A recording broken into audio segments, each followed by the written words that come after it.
This is going to be both an unboxing video and a tutorial on my experience with the SLR handheld tuner for the ZH2.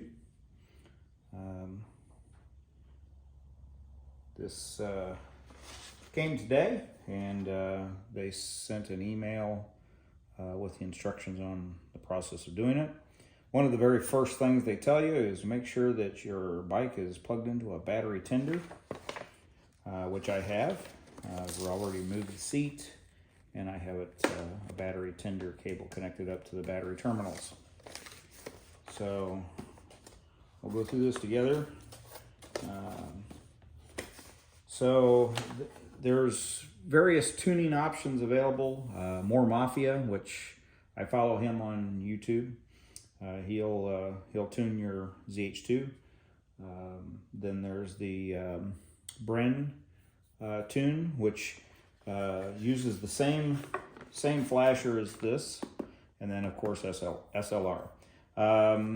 Comment in the video. Let me know if you know who actually originally broke the ZH2 flash, or broke the bin files in the ZH2, because I'm not sure. Obviously, with all of these, there's always competition. Competition is good for the customer, and I'm all for that. So I decided to go with the SLR. It got a lot of good reviews, plus the fact that they had an awesome deal for Black Friday. I got it for $650 plus another $97 off of that. So, and with these tuners, you no longer need, from what I understand, the power commander as well as a tune or a flash. Everything is handled through this device here. The other nice thing about it is the original bin files will be located on the device as well. So if you decide or need to take your bike to a dealership, you can reflash it back to the original factory settings or factory flash. However, one thing that they do note is that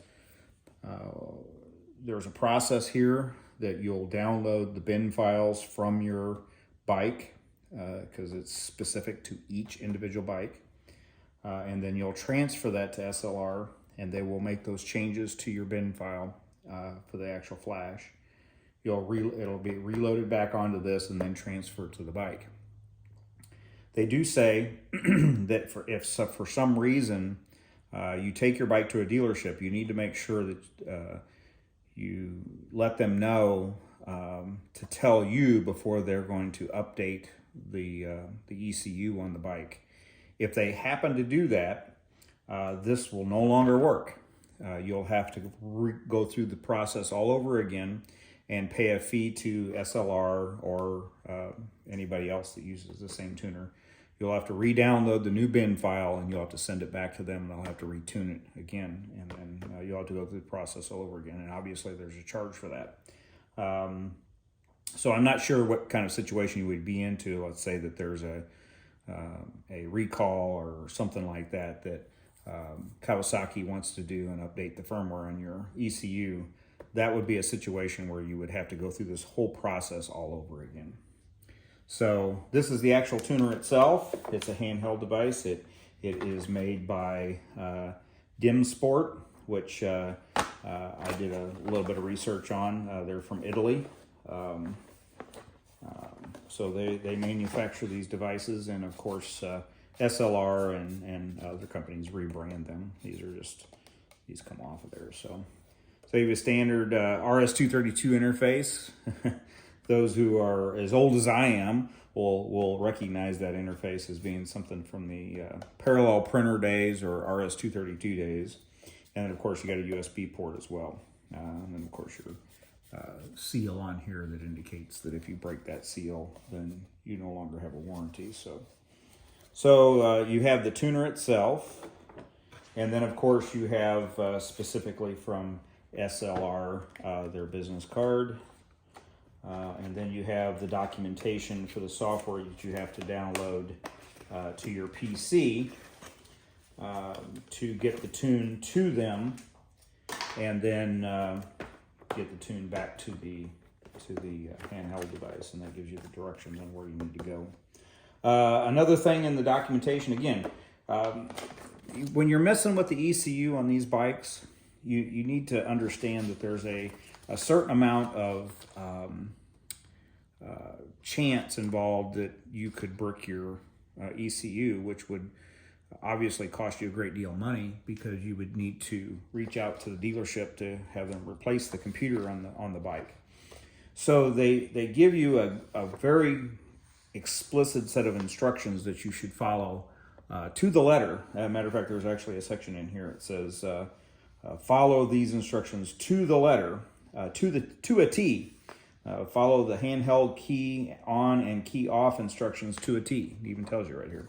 So, you know, it's relatively safe if you follow the directions, but at the same time is understand there's always that possibility that if you take a shortcut someplace, for example, don't have a battery tender hooked up. This bike is a 2022. It's only got about 350 miles on it. The battery should be in good shape, but just as a safety precaution, I've got it hooked up to a battery tender, and on the wall it is indicating that it's green, so that the battery does have a good charge on it. So there's always that risk that you have. So that's the instructions for that. I will not follow this because they give me specific instructions in an email that was sent to me. I just want to let you know the process for this, obtaining this device, was pretty straightforward from the perspective that before I even received my package, I received these instructions and I read them over just briefly just to get acquainted with them. I also watched a video on Brock's Racing where he did the Bren Tune, which is the exact same handheld device, just obviously a different tuner. So I familiarized myself with this process before I even began this journey. But they give you very specific instructions for doing this process, and we're going to follow them together here. So I'm going to set this aside just temporarily and show you what else comes in the box. You have a standard parallel printer connector, which connects into the tuner itself with an ODB2 connector. And they obviously also give you the ODB2 to the European ODB connector that will plug into this bike, along with a USB-B to A cable. And that'll connect to the computer, and that'll be another step as we move forward. So let's go ahead and get both of these out and get these connected up. I already have the seat taken off of my bike. The other thing you need to get to is the ODB connector, ODB2 connector, the European style connector, which is located here underneath the seat. It's got a little bit of foam around it and a cap. It's easily located here. It's a red connector. You'll see that it has some foam around it. We'll go ahead and take that foam off, and then before we put the connector back on the bike permanently, we'll make sure we replace that foam so that it doesn't bounce around in there. It has a protective cap on it, which appears to be easily removed just by pushing the connector. Find it here. Looks easier than it is. All right, it's right here. Push the connector here, and it pops right out. All right. All right, so let's follow the directions to the T, as it says here. First, make sure the motorcycle is plugged into a battery tender, which it is. I verified that there. I have a green light on the wall, meaning the battery is fully charged, and the battery tender is in a tending position. Next, locate your ODB2 connector under the passenger seat, which we already have done that. The next thing we're going to plug our SLR handheld tuning device into your ODB2 connector. So now, what they don't tell you is that this comes this way, and you've obviously got to connect it to the tuner itself. So I'm going to lay that aside. The business card happened to find its way in there, which we'll remove that. And obviously you have to connect the handheld tuning device to the connector as such. We'll Make sure that's secure. We don't want that coming apart. Make sure you tighten those up snugly so that this cable doesn't come out of that device. All right, so do the wiring here. All right, so tells us to connect this to our ODB2 connector, which we'll do just like that. Make sure it's securely connected. Make sure this is connected well. All right, so we've done that. All right, so we've done that. So now the next thing we're gonna do, it says connect the USB cable to a laptop or a USB power source. Okay, so all right, we have the handheld tuner hooked up to a USB power brick, and as the directions say, you can hook it to a laptop if you want to, if you got room, got a laptop set up. But this first step, we're going to pull the program off of the ECU first. So we're going to do that with this power brick, and that way it maintains power.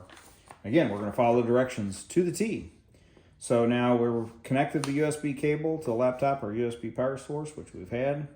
And now what we're going to do is we're going to select work and then select Kawasaki. So we're going to select work,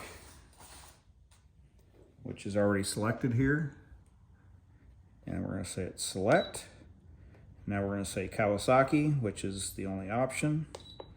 And then the next thing we want to select, according to this, is the ZH2, which that's what this is. So we're going to scroll down to ZH2 and select. And then the next option, it says, like I said, follow to the T. So scroll down and select 2020 and greater. Well, it just says 20. That's the only option, so we're going to have to say select. Now it says, warning, please connect your vehicle to a stabilized battery. And it uses a little arrow, so get down. Battery charger in order to use this serial protocol. All right, so we know we have it connected to a battery tender, so we're good there. We're gonna click OK. Now it says switch on the dashboard, check the connectors and press OK. Switch on the dashboard. Okay, so we're going to take our key and we're going to put it in the bike. It's off screen. Trust me, I'll rearrange the camera here so that we see that I'm actually doing the key, and there we go. Okay. All right. So it says switch on. We're going to switch on. And it says scroll down, switch on the key, turn on key and off key, follow it to a T. Okay. All right. It says switch on. And we're going to press OK or select. So it says wait, starting communication. It says switch off the dashboard to continue. So we're going to switch off. All right.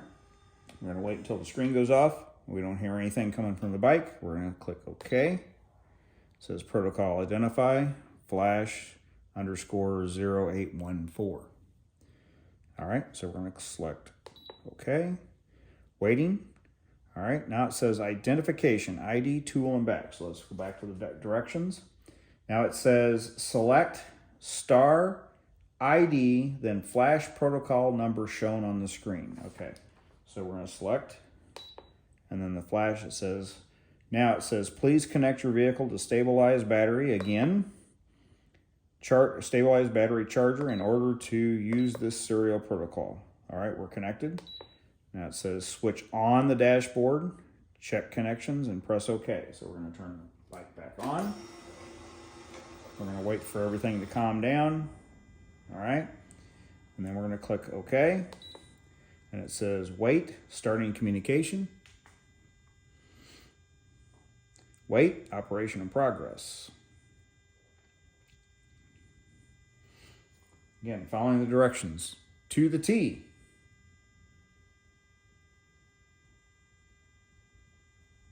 All right, switch off the dashboard to continue. All right, we're gonna wait for it to shut down. And then we're gonna click OK. It says task completed, successfully completed. Okay, so that's what it says here. Task successfully completed. Next, you will return back to the main menu after the log reading process is done. Okay, so we're gonna click OK. That'll take us back to the main menu. All right, so we've done that step. So now we're gonna, we've done all that. Now we got to go back to the computer and download the MyGenius client software. Okay, so we're gonna pause this video here. We're gonna go do that, and we'll take up where we left off there. All right, this is the next step. This is from the email that they sent to me. After the task successfully completed on the handheld device, we're gonna go and download the software from this site. So it says tiny URL, proceed to the site. Should automatically start downloading the software here, I hope. Don't see nothing.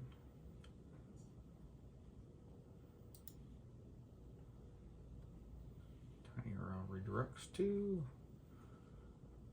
Yeah, it's not doing nothing, is it? Okay. Back to our email and say, and click on, this is the actual link to download the software, but it apparently is not working.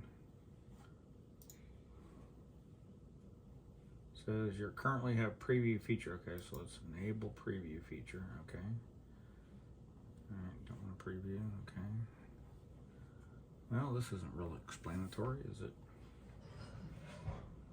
Well, that's interesting.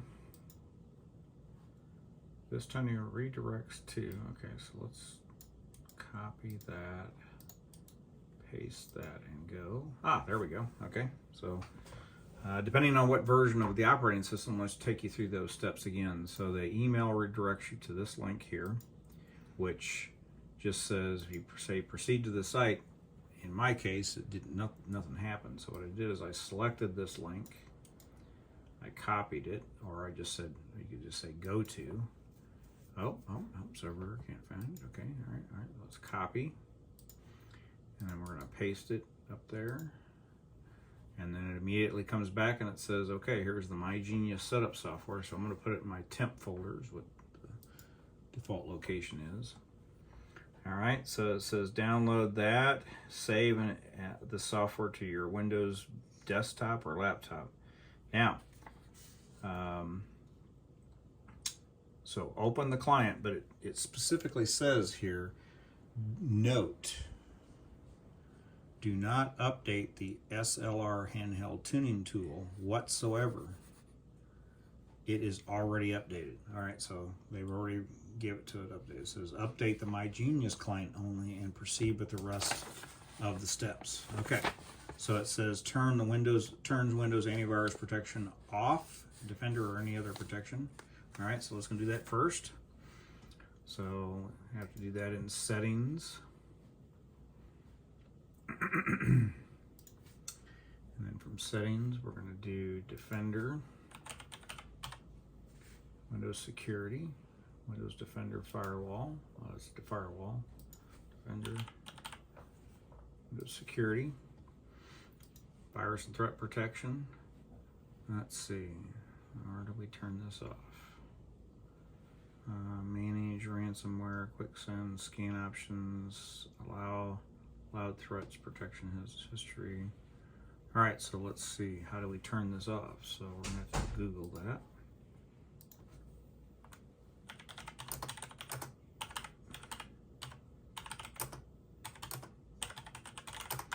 I have Windows 11.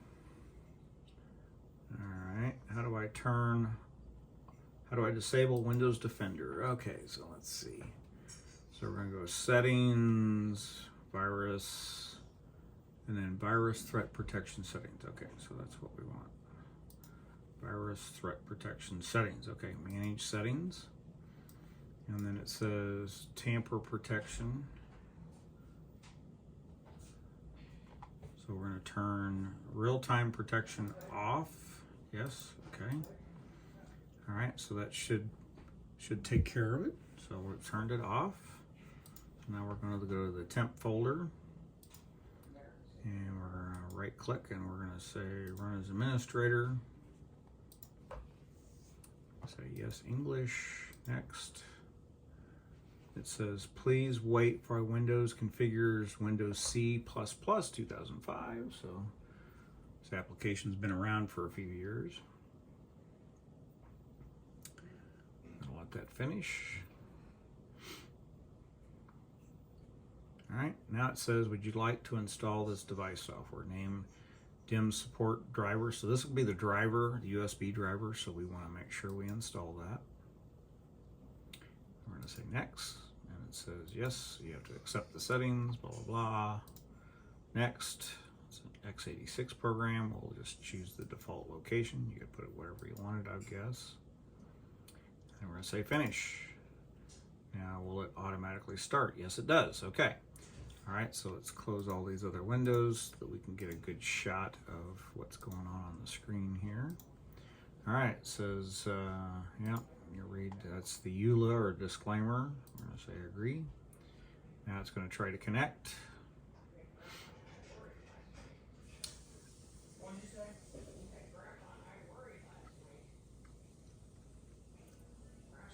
Follow the steps. We just want to make sure, just like it says here, we don't want to update the handheld scanning tool, but we do want to make sure we update the MyGenius client. So, and that's what it's currently doing. So we haven't plugged the handheld device into the computer yet. So,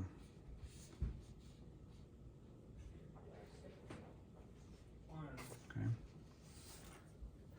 So I guess at some point we want to plug that in. So I'm gonna go ahead and get that plugged in. It's important to make sure you have that driver installed before you plug in this. And the reason why you want to do that is because the Windows driver needs to be installed prior to the device being connected. And since this is a new device and probably not a device that Windows has drivers for, you want to make sure that the driver is already installed before you plug this in. So just a word of advice there.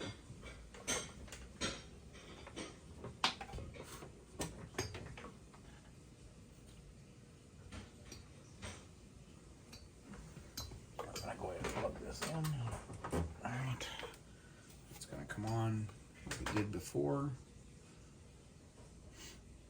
Alright, we're going to set that aside. Wait for the software to download.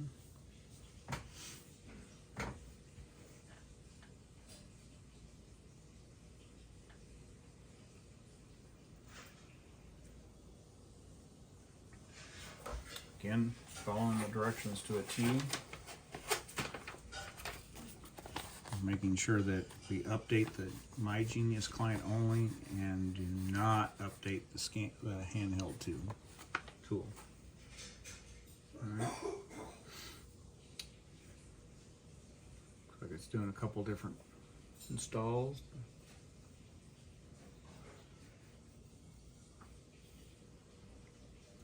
And this is probably why it was important to disable your antivirus. Just make sure that you re-enable the antivirus when you're done with this.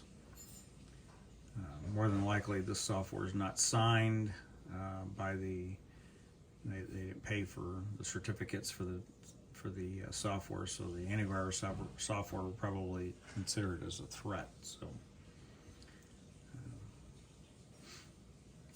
I would guess that as many people have used this software, it's okay to use. You definitely would want to use this on your business or corporate computer in the event that it posed a risk.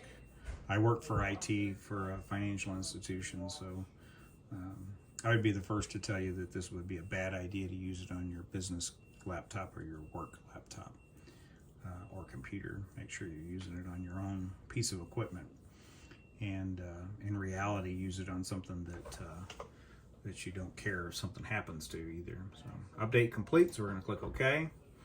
And let's see if it starts itself again, which it did earlier. Doesn't necessarily mean it's going to. All right, so apparently it didn't, so it left a desktop icon. So we're going to go ahead and open that, and we're going to accept the agreement. A little bit different. All right, so now it's initializing. Let's see, turn on the okay, My Genius client. Then we're going to click File, and then click Option, and then select Automatic Server. So we're already there. I don't see File. Automatic Server, okay, Automatic Server. And then we're going to click OK. All right. So now it says send in your ZH2 ECU read my config. Okay, plug in your handheld device, which I've already done, and select download from My Genius. So we're going to say download from My Genius. All right, so the next thing it says to do, it says click next, and then confirm your Windows protection. Yeah, processor is yes.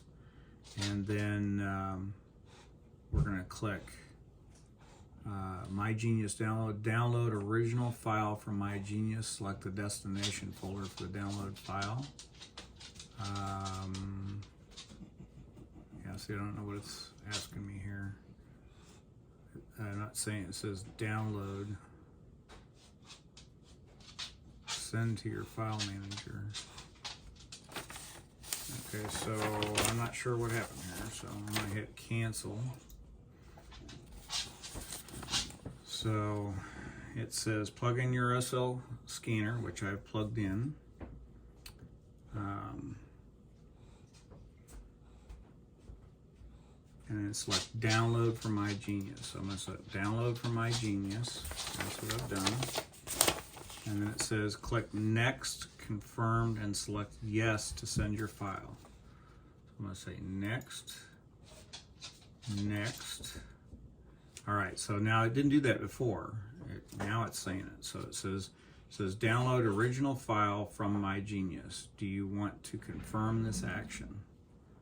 Okay, I'm going to say confirm. Now it's thinking.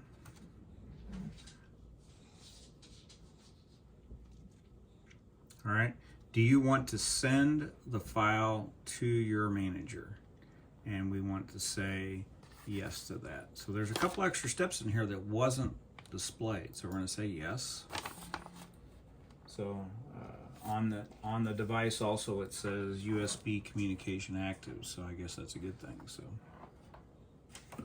all right, file successfully sent to manager. All right, so it says. And so it doesn't tell you in here, it just says your new mod file will be sent to you within 24 to 48 hours after we have received your read file. We will notify you when the new mod file is sent. Steps. After your new mod file is sent to your server, then we'll do the next steps. So apparently we've done everything we can do at this point. So we'll come back once we get an email notification that we have our update.